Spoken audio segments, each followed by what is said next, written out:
Hello to everyone out there in YouTube land. I hope that everybody is doing well. I'm doing pretty good. Thank you so much for asking. So, we are coming back with another video with another controversial topic, I guess. Um, sometimes there are what do you call these religious institutions and religious leaders who find their way into your marriage, by way of you trying to, go to them to count for counseling. Uh, Wrong, and going to them for counseling. And what they do is usually tell you, oh, stay in your marriage, work it out. And of course, because of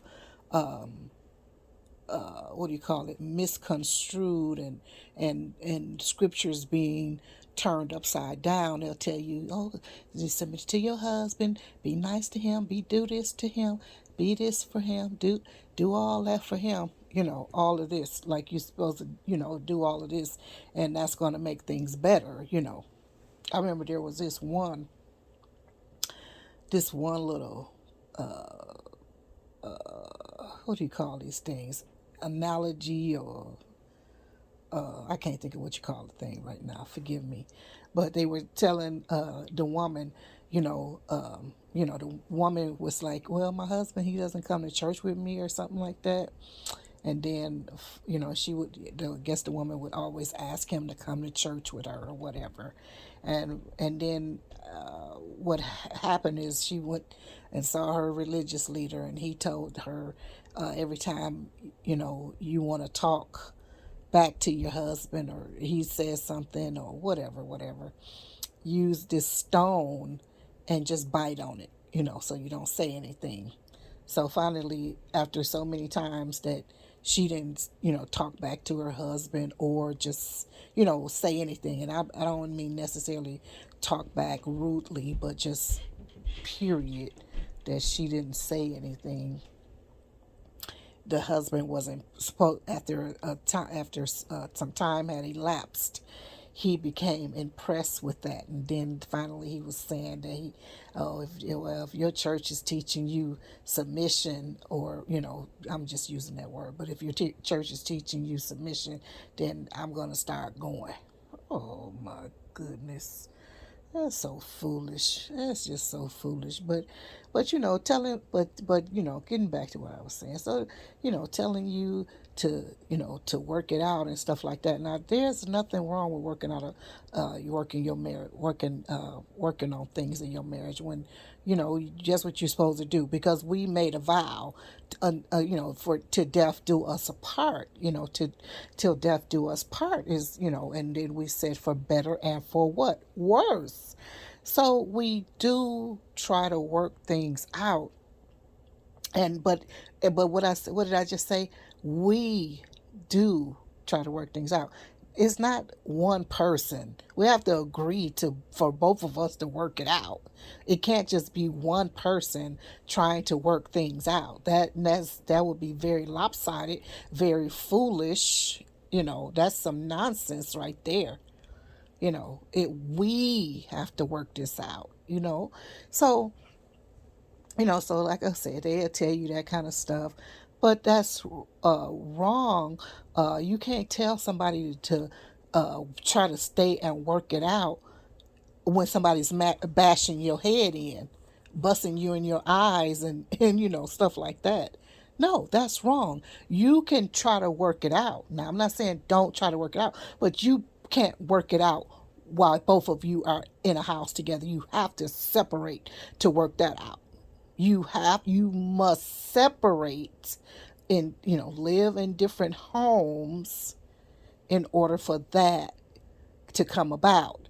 We can't work on that kind of abuse, you know, in the same house, because you're gonna keep on getting your head knocked into the wall, and all types of things. No, we don't do that.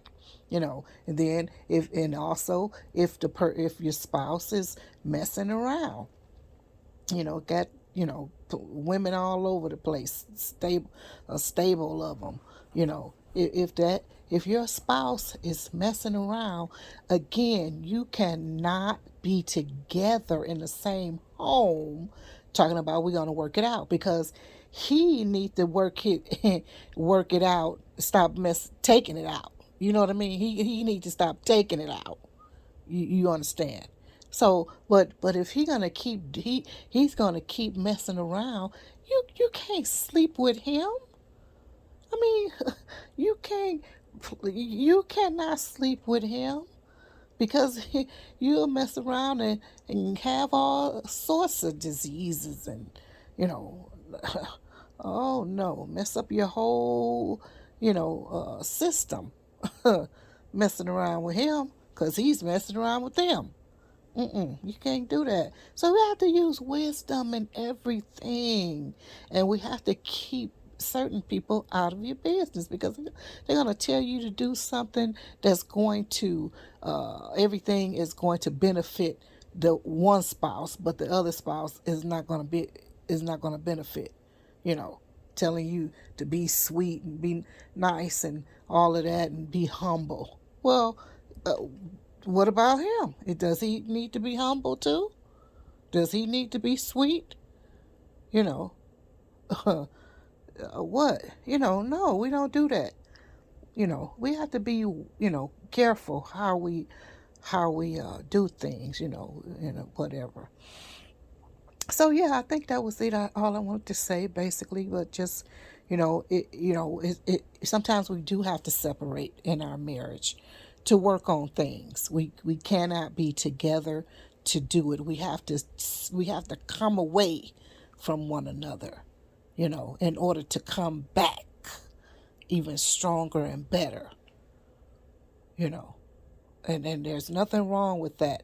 For a time, you sit down and say, you write things out, and and say, well, this is what we're going to do. These are the things we need to work on while we are apart.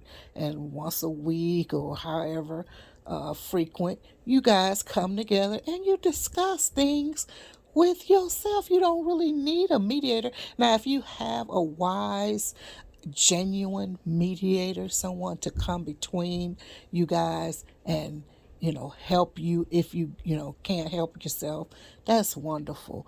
But really, you don't need that.